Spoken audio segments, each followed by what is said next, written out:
Hello everybody and welcome back to our second half, finally, of our 700 subscriber celebration.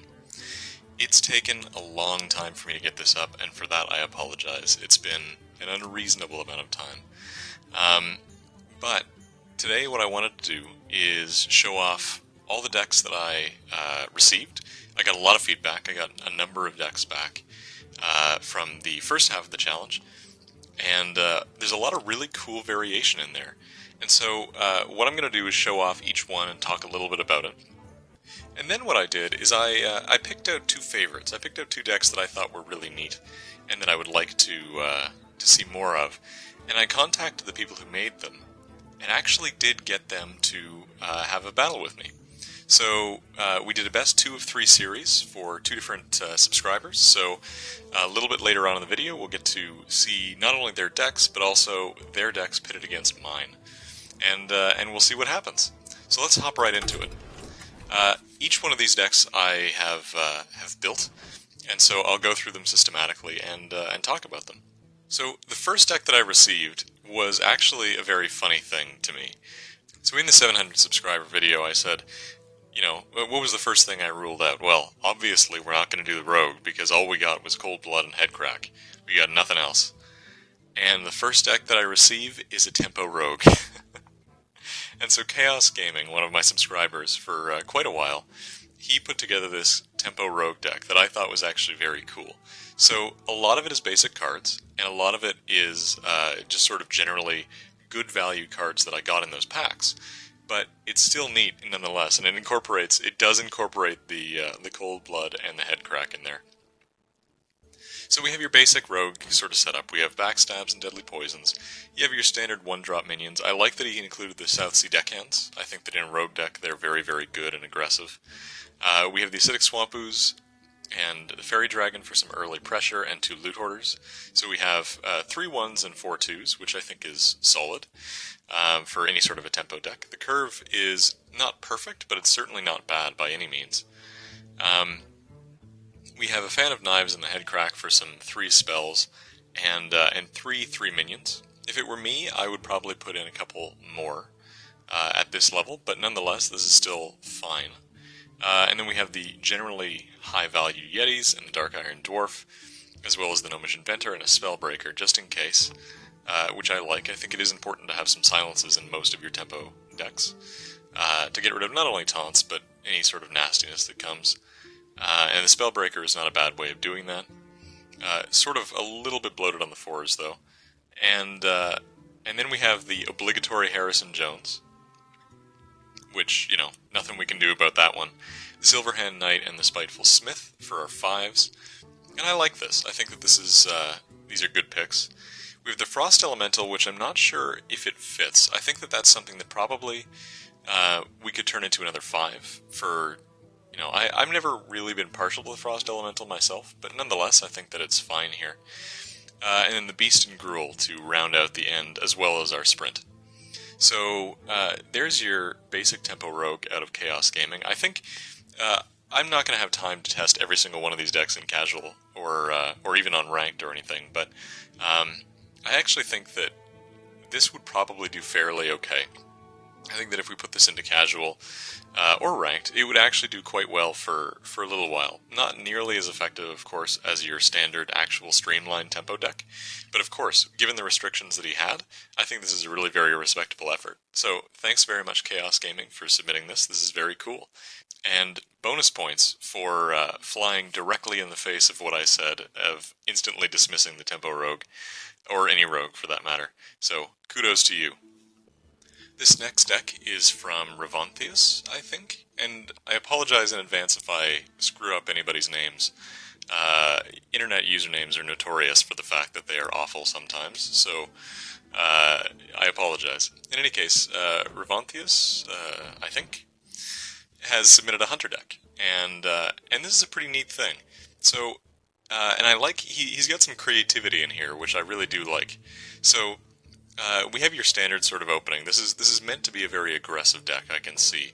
We have early Stone Tusk Boars, we have the Buzzards, and only one Unleash the Hounds. This is post-nerf after all. We have animal companions and a scavenging hyena, knife juggler, a lot of early minions here to really sort of put some pressure on, as well as 3 of our traps that we got, and the timber wolves. So we have a pretty standard thing, except that you've got to have these giant things here. We have to have Gruul, the Beast, and Harrison Jones, which don't really work in an aggressive deck like this. So how does he get around it? He puts in an Alarma bot, which we also got, and I like that a lot. So basically, how one would play this deck, I suppose, is you would go and you would be very aggressive. You'd open up, putting out some board presence and doing some damage with your hero power, all of that sort of good stuff.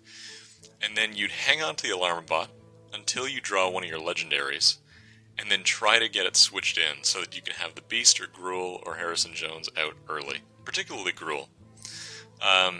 So I think that's a nice creative thing to do. It's pretty rare that we see a Hunter deck with an Alarma bot. I'm not sure how well this would fare on the ladder, but I think it would certainly be funny to see. So that's very cool. Thank you for that, Revontius. I appreciate it. And this is certainly a very neat take on a Hunter deck. I'm glad that somebody tried this out. So next up we have a Shaman deck, the first of 2 Shaman decks from Reckler. This is trying to be a sort of a tempo shaman, I think. So we have a strong, early, aggressive early game, essentially. We have 3 1-drops, we have the Axe, of course, we have 3 2-drops, and the Wolves. We have 2 Mana-Tide Totems, which probably isn't quite compatible with this sort of a gameplay, but they're both in there, nonetheless. We have the Shattered Sun Clerics and the Unbound, as well as a bunch of sort of standard 4-drops. We have Bloodlust and Wind Fury, as well as the Earth Elemental, the Frostwolf Warlord, and then our standard endgame. We have the Silverhand Knight, the 2 Fire Elementals, and then all of our legendaries. Now, the curve on this one is a little bit strange, just in terms of, I think, like I said, I think for sort of a tempo deck of this style, the Mana-Tides, you don't need 2 of them for sure. And having Bloodlust and Wind Fury probably doesn't matter. We probably don't need Wind Fury just because we don't have anything big to use it on that could take immediate advantage of it. I mean, we do have these guys, but Bloodlust would work just as well for a win condition. But otherwise, I think the idea is solid. I think that doing a sort of a tempo deck like this, a Bloodlust-centered tempo deck with the Shaman would totally be possible with this sort of a list. I think this is certainly a good shot at it, good first shot. So thank you, Reckler, for submitting this and doing a sort of a tempo Shaman. This is a style of deck that I was actually quite curious about myself, quite interested in trying out myself, but I ultimately did not end up doing this. I will talk about what I did at the end. Our next deck comes from Amy Martindale, who tried to put together a Ramp Druid deck. Now, this is actually something that I considered as well, and I like this attempt. I think this is a good idea. I think this is neat. So, we have your standard Ramp Druid starting, because it turns out that you only need basic cards for that. So we have the Innervate, Mark of the Wild, and Wild Growth, so you have all your core cards right there. Then we have the 2 Wraths, which is perfect. Up till now, it's just exactly a Ramp Druid deck, right? We have the Ironbeak Owl and a couple of Kobold Geomancers, as well as a Loot Hoarder. So we have a quasi-Bloodmage Thalnos going on, because we have both. Healing Touch to keep off the aggressive decks. We have Shattered Sun Clerics and Swipe and Chillwind Yetis and Dark Iron Dwarves, all of which is fairly usual for this sort of a thing. And then we have our standard ending. We have a Starfall, Druid of the Claw. Normally, of course, you would have 2 of these, but, that's the limit. We have Harrison Jones, our 3 legendaries, including Harrison Jones, the Silverhand Knight, and then our big sort of end game, what would normally be sort of Rag, Ysera, that sort of thing, is actually an Ironbark Protector, 2 Ironbark Protectors, and the Stormwind Champions. I actually think this would work fairly well. This is essentially, I've talked before when I made my own Ramp Druid deck a while ago, I've talked about how modular it is, right? You can sort of switch out your top end fairly quickly, fairly easily to whatever you'd like, because the real point is to accelerate into your end game quickly. It turns out that this is an absolutely fine modification, right? We have a big end game, we have a strong early game, and lots of ramp. And we have some AoE, as well as some cards to mitigate damage from aggressive decks. So actually, I think this would be quite successful. Obviously not as streamlined as it could be because of the limited card resources, but for what we have, I think this is a very good Ramp Druid deck, and actually pretty close to what I would do myself. So thank you very much, Amy, for your submission. So the second to last deck that I'm going to show off today, and also one of the ones that I will be playing against later, is from Cezanne, who's one of my longtime subscribers. This is essentially a very hardcore Warlock aggro sort of deal. It's sort of a zoo-style thing with more aggressive elements in there. So we have the Leper Gnome and the Bluegill Warrior and Direwolf Alphas. All of your expected early game, the Soulfires, the Mortal Coils, of course, being basic. We also get to see the shiny Blood Imp, which is cool. I'm glad at least someone used that. We have your standard sort of mid-game. We don't have some of the Scarlet Crusaders and that sort of stuff that you would normally expect to see, but we do have the Emperor Cobra and the Raging Worgen, so we've used that, and the Wolf Rider. And then, interestingly, we have a board clear, which is cool. I like that in a sort of a zoo-style thing. I would generally prefer Shadow Flame, but of course we didn't get that, so Hellfire is good. We have the Cult Master for some card draw, and Dark Iron Dwarf. And then we have our legendaries, as well as the Siphon Soul. Now, these legendaries do make the deck a bit slower, and so your standard sort of aggro isn't going to be quite as punchy this way. But what it does do is it gives you some sort of an out in the endgame, right? It means that you won't peter out and die off quite as badly because you have stuff like Gruul and the Beast. Now, when we fight later, Cezanne actually doesn't have these legendaries, and so she'll be replacing them with Boulderfist Ogres and a couple of other things, I think. But nonetheless, having a big fat endgame in a couple of cards in a zoo deck is not usually as bad as what people say it is, but certainly it will slow it down a little bit, so I'm interested to see how that'll play out. But in any case, I think this is a really good attempt at a zoo deck, a good aggressive deck out of the cards that I got, so thank you very much, Cezanne, for your entry. Alright, and so for our last deck list, we have a list from Eolithist, who commented on the Reddit thread, and he is the second guy that I will be facing a little bit later, with this really neat Shaman deck. It's a very cool mid-range Shaman, and it actually, I think, seems very viable to me.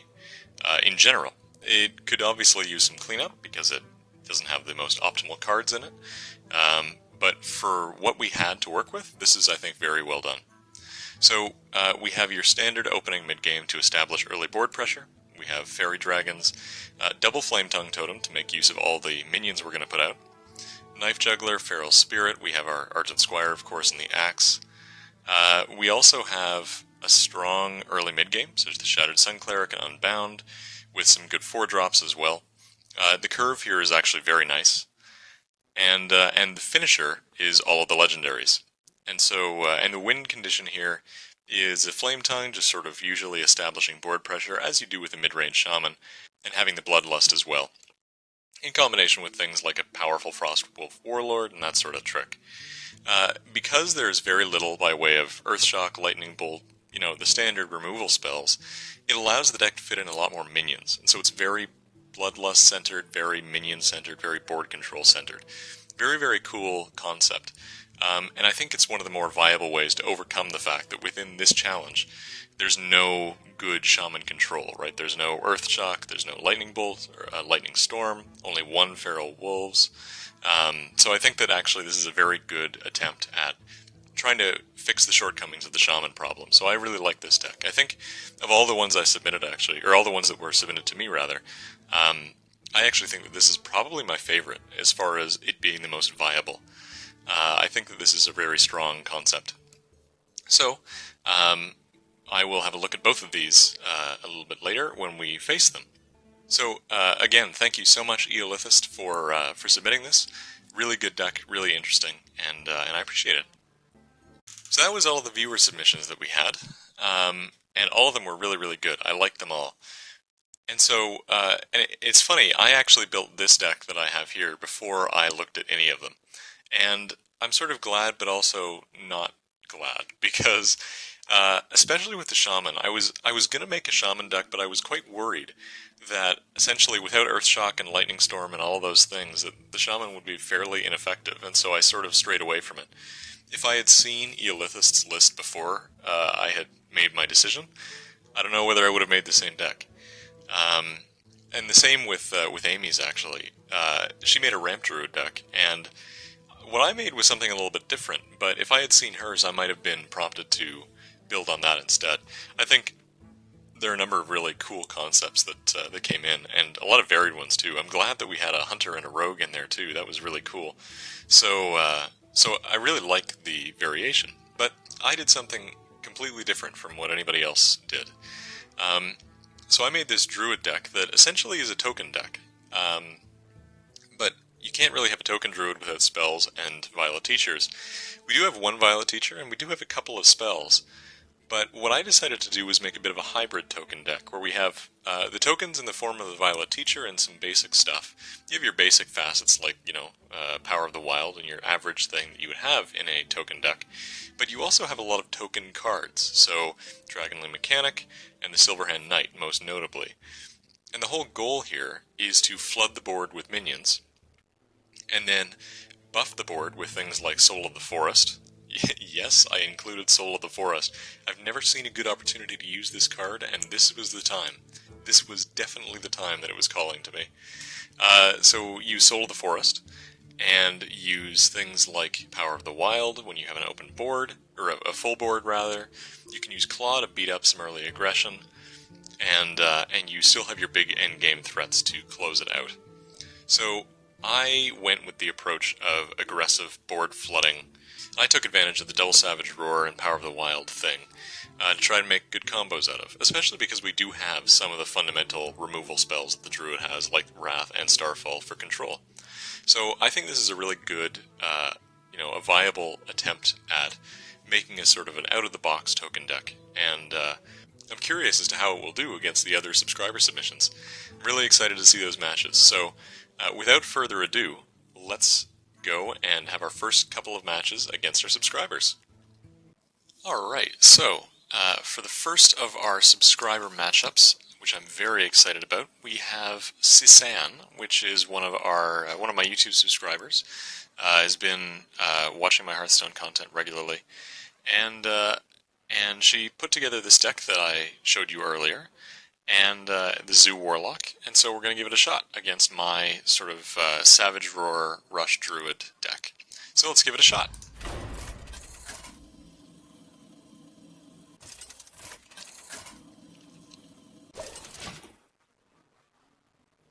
Malfurion versus Gul'dan. Your soul shall be mine! I must protect the wild. Alright, so we're going to ditch the Druid of the Claw, certainly. I think we're probably safe to keep the Shattered Sun Cleric. This is not the ideal start that I would like, but Warlocks, unless she keeps Mortal Coil, probably don't have a lot of ways of dealing with this. So, let's do this. And for the record, I know that earlier you will have seen the deck list for her deck, but I actually have forgotten it, essentially. I looked at it once and judged that it was good. So I don't actually know what's in her deck really at the moment. I'm recording this all at different times, of course, so we'll see what happens. Now, I got the Loot Hoarder there to pick up, so I have a nice 1-2-3, which is very cool. That is an unfortunate beginning, though. It's actually, well, I say unfortunate, it's actually perfect for her. That is the absolute perfect zoo draw. I think what we're going to do here is probably drop the Loot Hoarder for the card. The only other option that we can do is Abusive Sergeant into the Voidwalker and then Hero Power it, so I think actually... well, no, you know what? I think I will do that instead. It's really crappy, though. This is actually an incredibly effective opening on this deck, and that's very unfortunate, given my hand. The reason that we're going to do this instead of putting down the Loot Hoarder is because she can actually trade both of them for free and keep both of her minions up, right? The Voidwalker trades for the Abusive Sergeant, and then the Squire trades for the Loot Hoarder. I have no creatures on the board. She has 2 creatures on the board, and she can just snowball from there. So actually, it is just better not to do that. We'll put down the Oh, well, actually, we'll put down our own 2 creatures this turn. She can trade for the loot hoarder, but I want the card anyway, so I'm not sad about that. That was a really good top deck. Okay, the Raging Worgen comes out. And we will trade for the loot hoarder. Alright. So I think this is prime swipe territory. Now, the other thing that we can do... no, we don't have the mana. We can do that next turn. So we will swipe this, and next turn we can Shattered Sun Cleric Direwolf. If that stays alive, we'll do it on that. If not, we'll do it on the Direwolf. So we'll just do this. Keep the shield up. Life is good. Okay, so the Direwolf comes out. With the Rush Murloc, he's going to hit face with this. Yep. Okay, so now we have a couple of ways we can go about this. I can just snowball a little bit and put down the Argent Squire, or use the Shattered Sun Cleric for the Argent Squire, and then Hero Power, and perhaps that's probably the best thing to do. Another minion on the table and we trade, or I could put down the Direwolf for more aggression. Actually, I take that back. Oh no, but the Direwolf wouldn't leave. No, we are going to clear the board. We are going to clear the board. I was thinking that we would trade this for this, and then pump up the Direwolf into a 3-3, but no, we're actually going to trade this way, just because this means that they have no board whatsoever. Which for any style of zoo deck is, of course, the way to do things, to get rid of their board. Next turn, the obvious play seems to be the Beast. But a Direwolf will be really good here as well with Claw, if she puts out anything threatening. And it'll depend on the top deck as well. Ready to ride. Get in there and fight, maggot! Wow, is that going to go for the face? Yeah, it must be. There's no way she would trade that on the Squire. Okay, so we're going to try to rush me down, clearly. Now this is actually perfect. That was actually a great top deck. So we're going to put down a Direwolf. And now that I say that it was a perfect top deck and throw something down, it would have actually been better if I had put down the Shattered Sun Cleric and Hero Powered there. So I made a mistake. However, Claw will still allow me to put more creatures on the board. We must cleanse the sun. And trade nonetheless. For the wild. Now, the Abusive Sergeant can trade up, but that's alright. We still have a lot of board presence here. I'm okay with this.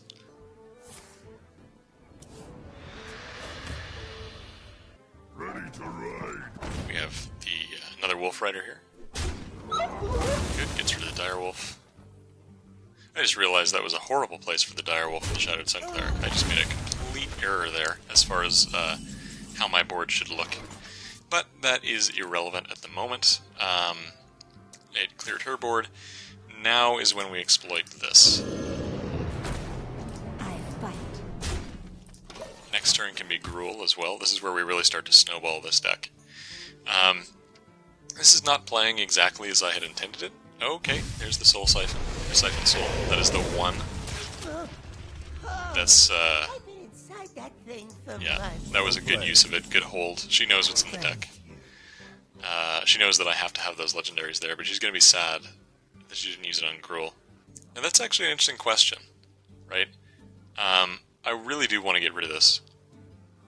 And so, if I were to Power of the Wild, I could actually Savage Roar and Hero Power and take that out for free and do some damage. In this situation, that might be better, just because I don't want that trading. But I know that she doesn't have any other way of dealing with Gruul right now. What? So actually, I am going to put down Gruul, because I can abuse it. I fight. Next turn, I think a Savage Roar and a Power of the Wild might win it, actually. What would that be? Power would take it up to... He'll be 9-9 when I get him. So he will be 10-10, 3... 10 and 3... Well, that's going to die here, I'm assuming. So it will just be 12. Okay, well, we can still do a pretty scary push here. So we can do 1, 2, 3, or Silverhand Knight rather, Power of the Wild, and the Hero Power. I think that's pretty strong. And that actually removes her ability to trade for the Gruul. Squire, attend me. Ready, sir. For the wild.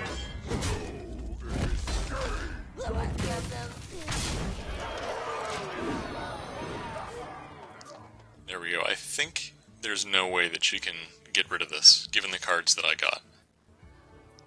The Boulder Fist Ogre, for the record, I believe is her replacement for one of the legendaries. I don't think that she had a couple of them.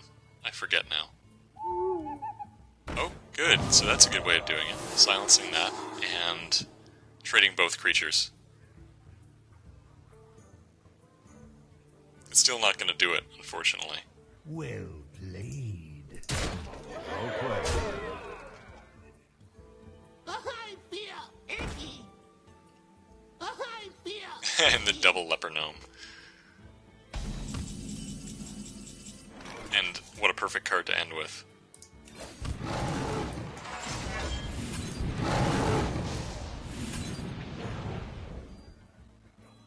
To battle! Here we go. So, unfortunately, the Zoo deck did not hold up to the Savage Roar Druid deck for the first round, anyway, for the first game. But nonetheless, that was a lot of fun. All right, so let's do round 2 of this best of 3 series. Perhaps we can turn this into a shutout. Either way, though, I really do like. She put out a really strong threat in the beginning there. But she just didn't quite have the cards for it by the end. She just didn't get the draw that she needed. It's not a perfect zoo. I don't think you can make a perfect zoo with the cards that I got, but it's really quite good for what it is. Now, this hand is not a nice one. I have the coin, so I'm not as afraid of having higher up stuff. But I would prefer 2, 2, 3, 4 as opposed to 3, 4, 4, 5. So this is gone for sure. No spells means I'd rather this 4, and I think I am going to keep the Shattered Sun Cleric and hope for some low drops here.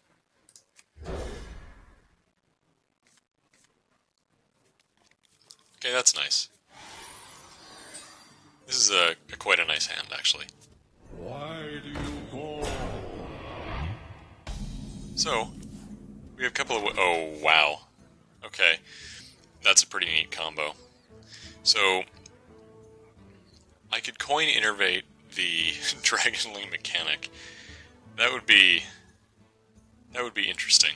That's not a play that you tend to see on turn 1, for a lot of reasons. We could also coin innervate out Argent Squire followed by the Shattered Sun Cleric, which would also be quite strong. Could also do Wrath, just with the coin, and leave it. We have a lot of options here, and they're all really quite spectacular.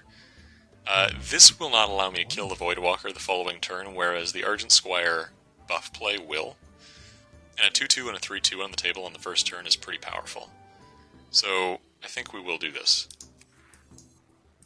Clears out a lot of my hand, but I think that it is worth it.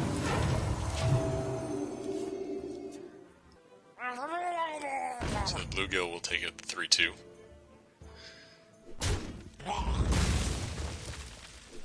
Okay, so the thing to do there probably would have been to pop the bubble. But that's okay. We're going to... what she didn't know is that I have Wrath in hand. We are going to use this, as opposed to the Hero Power, just to get it out of the way easily. And just run it in and keep the 2-2 on the table. So I had a very strong start there. Oh, are we going to pop the shield and trade, or go for the face? Go for the face. Alright. So she's playing in a very rush style.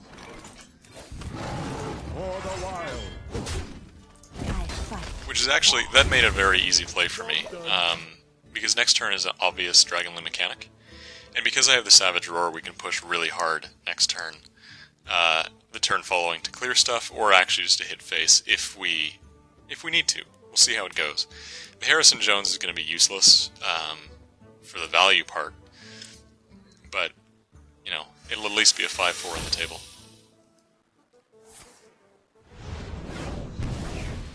Huh.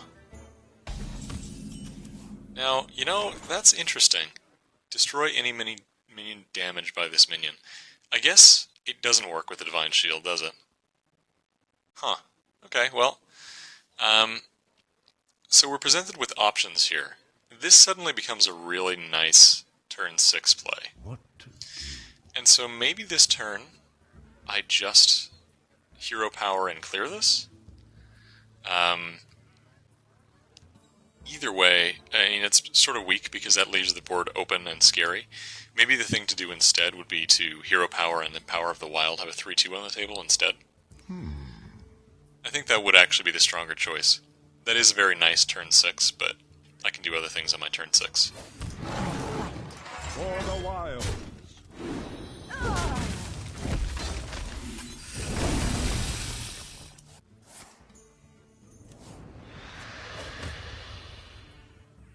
Why do you Okay, so we have the Voidwalker. And that's it. That's gotta be a rough hand. One wonders what she's got in there, actually. Oh, and that's actually perfect. We still have the turn 6 play. We're gonna put down Harrison Jones and clear this, I think. That belongs in a museum. I think that's just the most natural play. Next turn we buff the entire board very significantly, so she sort of has to clear something. If she doesn't take out the 3-1, it's going to be a lot of problems for her the following turn. Yep, okay, good. That's good for her. Now, I seem to recall that she has Hellfire in her deck. I don't remember this, but I feel like she might. So, this next play might be a little weaker, but that actually says to me... Oh, very good. That says to me that this probably... she won't want to Hellfire. Now, you know, I'm going to take back what I said. I'm not going to Power of the Wild this turn. I will instead Wrath that minion. That was a very fortunate top deck. Job done. It was quite fortunate that I opened up actually 3 Wraths instead of 2. Druids without Wrath is just a very scary thing. Well, very bad thing. Now, speaking of bad things, that's rough. But now, actually, do I have lethal? Because I've got to be pretty close. That's 4, 9. And then we have 8 from the Savage Roar, 17, plus the... Yeah, we totally have lethal. Well played.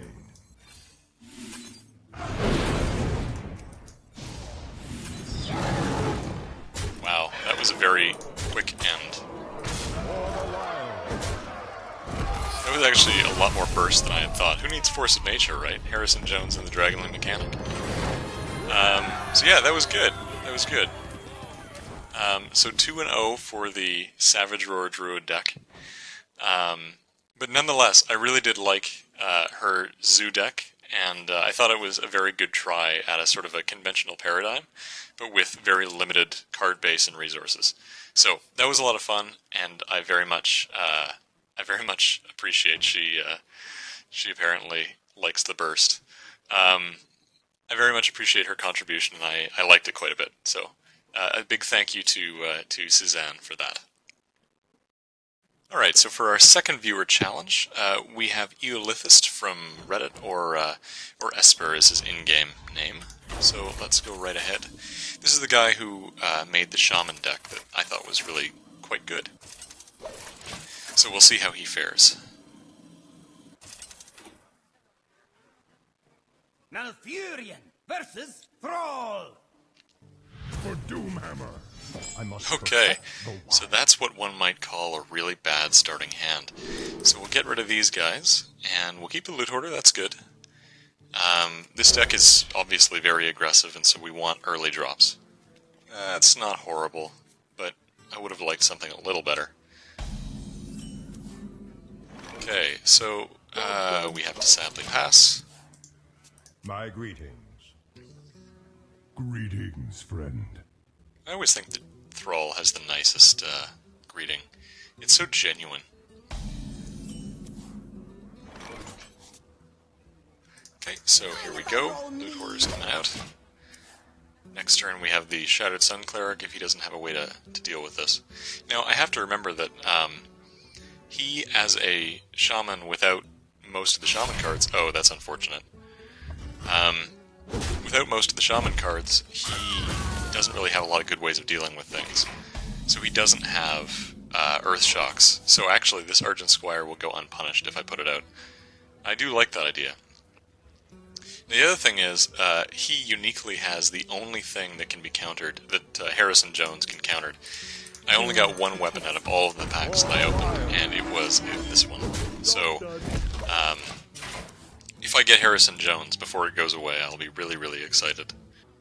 Now the question is whether or not he's going to burn a charge to take off the shield. And I think with that he will. Yeah, absolutely. He can trade now. Now, I don't really want to blow the Soul of the Forest on this. That'd be sort of nice because I get a free 2-2 out of it, but paying 4 mana for 2-2 is pretty bad. Soul of the Forest is an intriguing card, it really is, but in order to get its value, quote-unquote, you need to do it with 2 minions, so not yet. What we can do, though, is get super value out of the Argent Squire, and I think we will do that, clear his board, and go from there. I don't think we're going to get mad value out of the axe. But this is a best of 3, so anything can happen. Perhaps next game we will get mad value out of the axe. Okay, so that's as expected. And he'll put out the taunt. Okay, so I think that we will answer that with our own taunt. Alternately, we could swipe, but I think that the right answer is this. Where shall I strike? Especially because if he doesn't have a compelling way to get rid of the 2-1, it becomes... We can maximize the Soul of the Forest by doing the Direwolf Soul of the Forest next turn, which I really do like. And then the bear can actually kill the Senjin.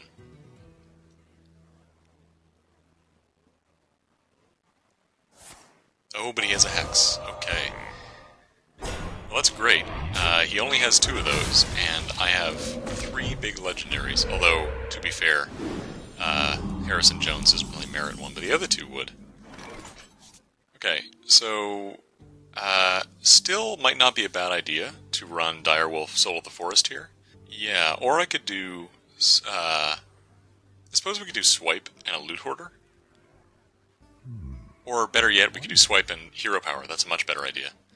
And you know, I think that I will actually do that to get rid of it for now. For the wild. I fight.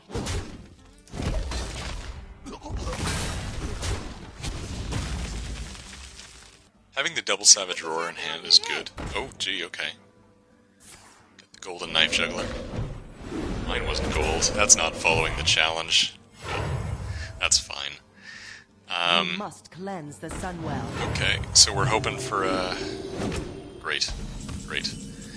That's good. So, the Direwolf makes some sense here. The other thing that makes sense is the Starfall.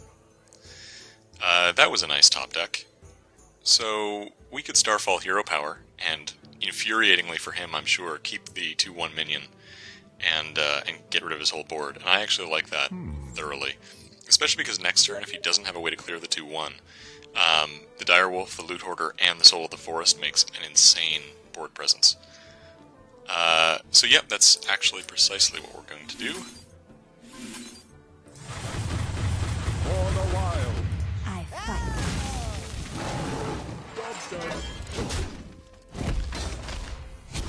Yep, that was really, really strong. That turn, notably, would have been a lot more awkward if it weren't for top-decking Starfire. And by Starfire, of course, I mean Starfall. The frost wolves stand ready. Okay, so I am actually going to ignore that. I could use the Direwolf and the Abusive Sergeant and trade up. And well, you know what? Okay, so that's a pretty interesting idea, isn't it? So I do have the mana to do Direwolf, so we're going to play the Direwolf no matter what. That's pretty much a guarantee. We put down the Direwolf, we put down the Abusive Sergeant, and then we Soul of the Forest. We still trade up and kill that, and we get a 2-2 out of it. But we also have 3 creatures that were Soul of the Forested as well. Doesn't need to be the Loot Hoarder. So actually, I think that is the smarter idea. Get in there and fight, maggot! I fight. Value Soul of the Forest. We got more than 2 creatures.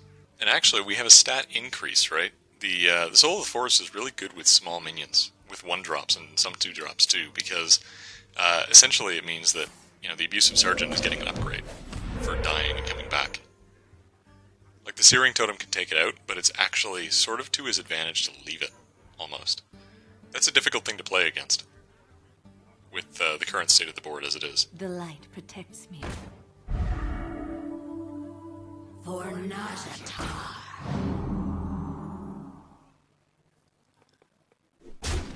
Yep.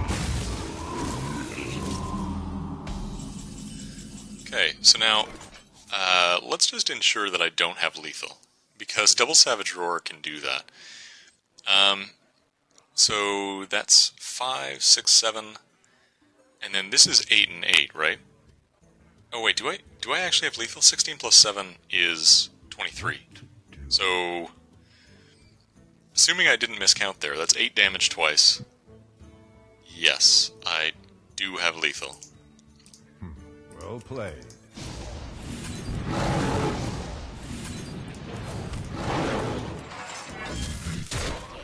It's like Force of Nature without Force of Nature. Perfect. I really like how this deck can be so bursty like that. The Double Savage Roar is really, really powerful. Cool. Alright, so that's 1 in our favor. So, let's do the second game here and see if we can go 2-0.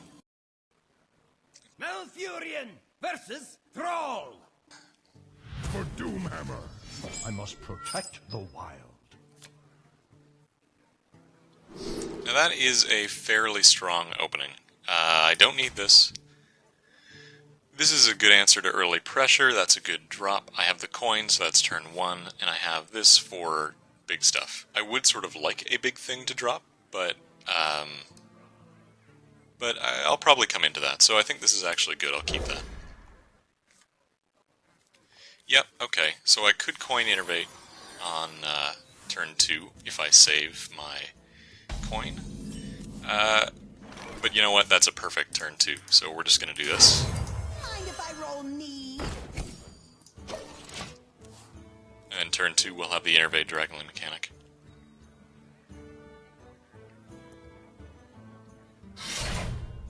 The axe.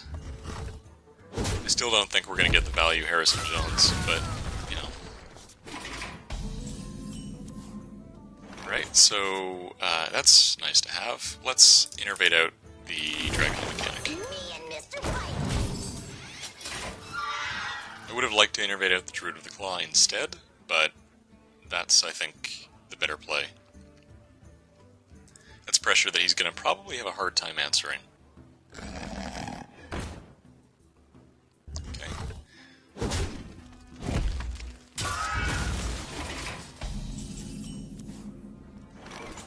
So I think, so I can either trade the minion, and it won't trade, I mean, I'll keep it, but he'll kill that with the axe next turn. Or I can claw it, and unfortunately do nothing else. I wonder. It's a good question as to what's the better play in this case. I think, though, I will claw and Hero Power and preserve the minion so that he can't get it with the axe.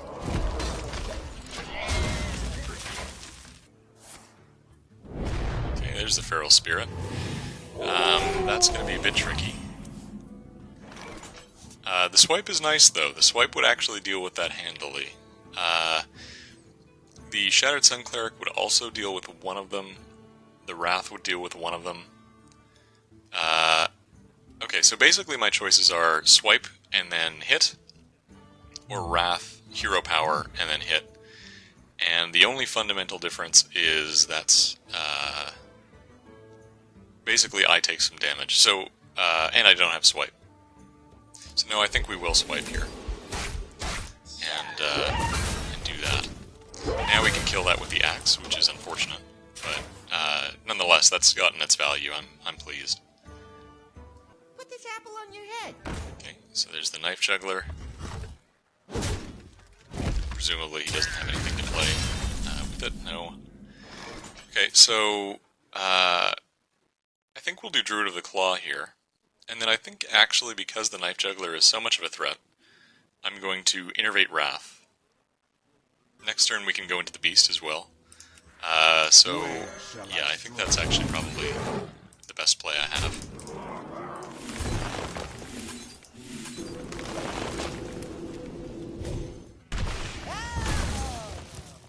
For Najatar.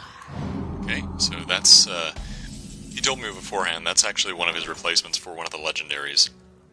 So let's call that Harrison Jones, albeit with a better stat distribution. So, rather than the Beast here, I think it's probably better to do the Shattered Sun Cleric, because then this lives.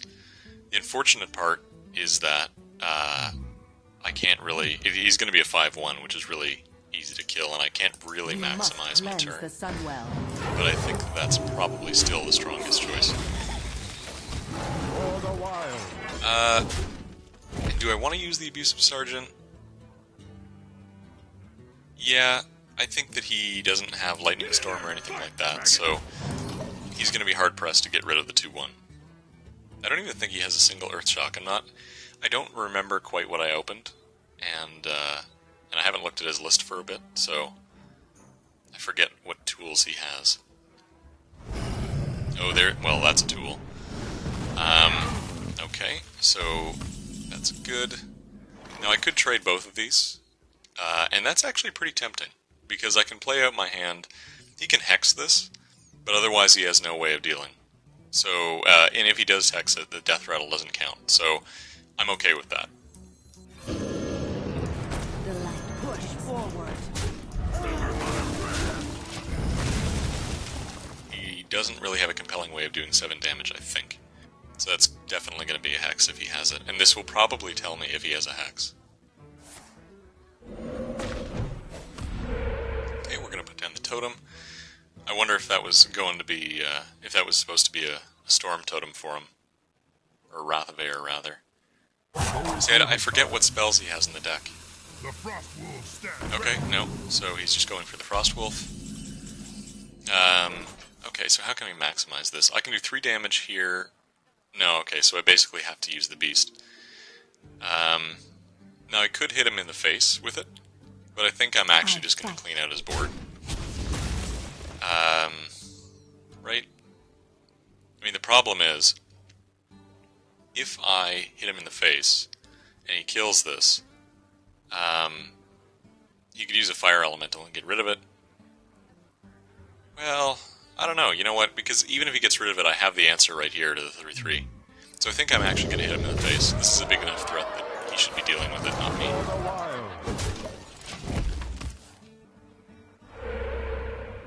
The Flame Tongue Totem. Yep, that'll do it. Oh, I've been inside that thing for months. Okay, well that's a pretty scary board. Okay, so I think we're going to do what I said, and we're going to claw and get rid of the 3-3. That said, though, that Flame Tongue is really very dangerous. Well, we're going to do 3 damage regardless, so that's fine, and I think we're going to use this for the 3-2. But yeah, I think... Oh, this is tough. I actually think the right answer is to get rid of the Flame Tongue. That takes 4 damage off the board. Whereas killing the 3-3 theoretically only takes 3 damage off the board because that 2 damage hops over, so we have to do this. That single play actually made this a lot more dangerous. I mean, the likelihood is that we still have this, given that it's 7 to 35, but it's, you know, it can turn around. Okay. Now, I don't have a way of dealing with that. I really, really don't.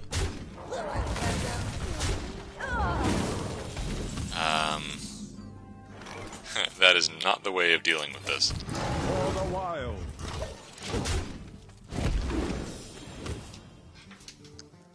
I've already used my single Druid of the Claw. What else does this deck have? I've got 2 Savage Roars, which can give me, without any minions, 5 attack. Because of that and my hero power. Oh no, the big taunts. This is looking very bad, very fast.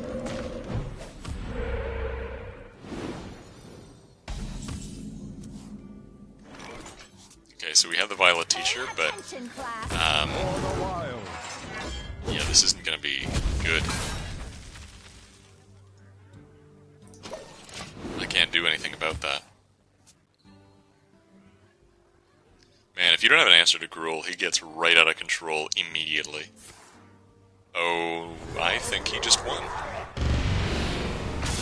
Oh wow, yes he did.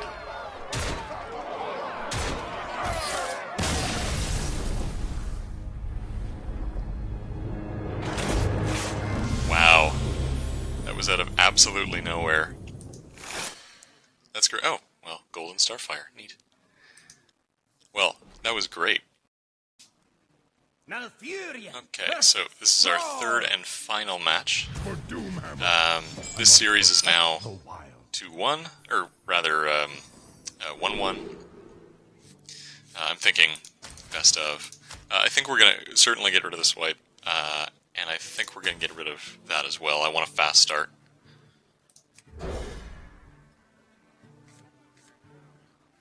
That's not bad.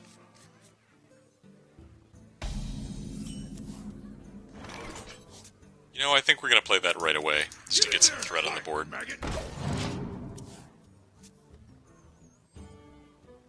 Now that I know that his deck is essentially a very powerful Bloodlust deck, or at the very least, when he gets out his big stuff at the end, there's not a lot of ways to deal with that. So, I sort of want to burst him down as quickly as possible. Now, I think I have to play the Loot Hoarder here, because next turn I can just hero power when he blows the shield on one of these guys. Oh, or not. He's just gonna kill them both. I still will use the hero power to clear it. That's not a problem. Okay, so no plays except... It's a good question as to whether next turn we do the Violet Teacher or the Dragonlord Mechanic. I think the answer is the Violet Teacher, just because he can clear the little baby dragon with the axe, whereas he can't really deal with the Violet Teacher. He still can't deal with the Violet Teacher. Well, yes he can.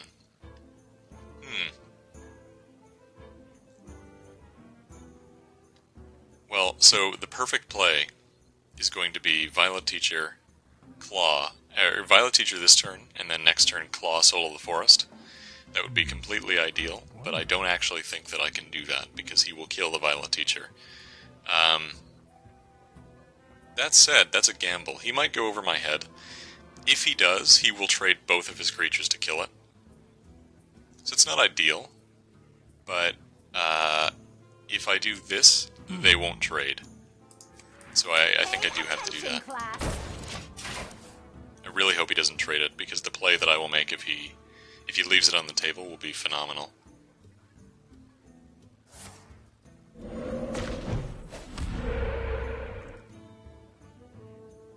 He's thinking about it. It's funny, because I think from his perspective, it's a really tough choice. If it was a conventional Druid deck and he knew that it was a conventional token deck, it would probably actually be worth killing the Violet Teacher. But that's a lot to trade, right? He has to trade a thing from his axe, and... oh, he is going to do it too. And both of his wolves. Oh, no, he's not going to do it! Oh, man. He will find out very quickly that that was the wrong choice. So we'll do this. Claw for the minion. And then I believe Soul of the Forest applies afterwards, so I will get the Violet Teacher's minion, yes. I'm ready to learn. Perfect. So these will replicate into bigger, scarier minions. As will the Violet Teacher. Oh, now that sucks. I didn't think. I thought that my hero power would would sort of come equipped with the claw. I just always look at claw and see 3 damage, not 2, but that was silly. Nonetheless, the threat still stands, and I'm glad that I did that. Because, with the exception of the Violet Teacher, these two will both improve. That Soul of the Forest was a net bonus. Whenever you can use Soul of the Forest on more than one creature, What to do? it hits its value, and if you use it on more than 2, then it way more than hits its value.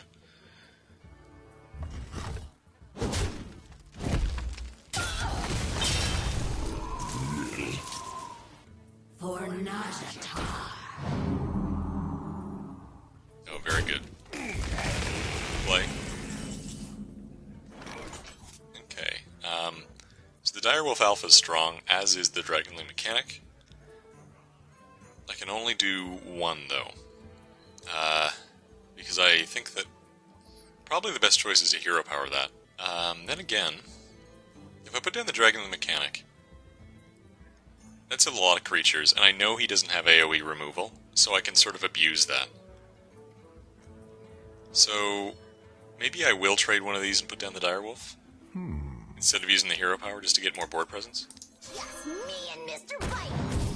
I shall do as you say. Especially because that's only turning into an upgrade, right? Like, you'd like to maximize the potential of those creatures, but by the same token, I you know. shall do as you say. Now, it's sort of a pain that my wolf here... I should have traded the outside one, probably. Because the wolf here... Well, actually, it would have been irrelevant. What am I talking about? Once this dies, inevitably the tree will spawn on this side, so the wolf will only be buffing one thing. Little positional problem. Your magic shall not Oh. Right, I did get one or two of those. I don't remember which. Now, I can Savage Roar for 10 damage here. If I top deck the other Savage Roar, I straight win. Even with that, actually. So, okay. Let's look at this. So, would a Savage Roar be worth it here? I could Loot Hoarder and Hero Power and Savage Roar and not play the Beast. Because he does have the means to kill the Beast and get a 3-3. I wonder. Then again, if I did play the Beast, it would bait out a Hex, and then on next turn I have Gruul. And if I Savage Roar, I could actually do some trading here. Yeah, you know what? We are going to trade and clean out his board. Mind if I roll need? This is one of my Savage Roars, and so we'll do this. Kill this one, and we'll trade this one.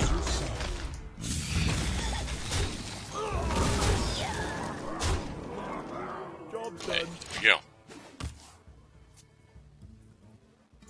So, he's in Force of Nature Savage Roar range, but I don't really have that. If I do top deck the other Savage Roar, though, I have sort of Force of Nature Plus on the board, which is nice. Dark Dwarf, sure. Well We played. must cleanse the Sunwell. Okay. Okay, so can I do this? I have 8 on the board. That's 10.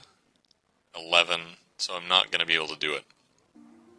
I can trade, but that's sort of unfortunate. I think we will put down Gruul, and I think we'll hit him in the face and ignore his board. That could be pretty dangerous. Maybe I'll take out the 3-2. Yeah. Hey, give me that! And if that was the case, I should have done that first. Because that would have been nice, and that actually would have won me the game. Lesson learned, kids. If you have any mechanic that will draw you cards, do it first, and do not play anything else. Tazdingo! Yes! Okay, so the taunt is a bit annoying. We must cleanse the Sunwell. Yeah, we're gonna have to run Gruul into that. Or not. Or not. Huh, so if I powered... Well, okay, so Power of the Wild is a really compelling option here. I think we're gonna put down the Direwolf. In fact, yeah, that would win me the game. So, we'll do this. Destroy you. Well played.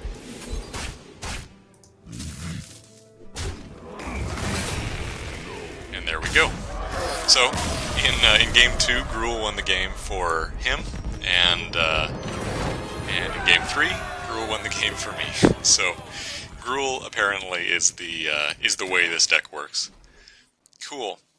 Well, that was a really good series. I appreciate that very, very much. So thank you to Esper, and so that I think wraps up our subscriber portion, our subscriber battles.